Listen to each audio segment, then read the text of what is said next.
Cancer శరీరంలో ఒక దగ్గర పడుతుందండి, అది అలా ప్రాకిద్ది, అది సర్వ శరీరాన్ని పాడు చేస్తుంది.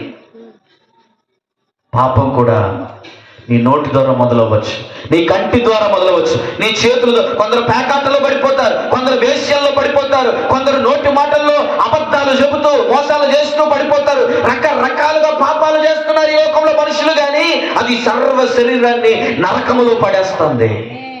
నువ్వు మరణించాక నీ పాపం నిన్ను పట్టుకొని నరకానికి తీసుకుపోద్ది. కొందరు అంటారు చచ్చిపోయాక ఏం తెలిసిద్దిలేండి, అబ్బా నిజంగా నరకం ఉందని ఎవడు చెప్పినాడు? గొప్ప తెలివైనోడు నువ్వు, బాగా ఉద్ధరించావు.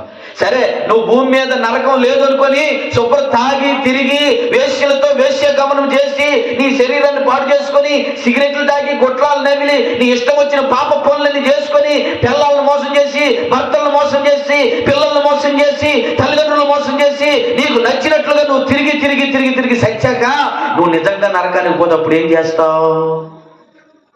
అప్పుడు తెలుసుకున్న ప్రయోజనము.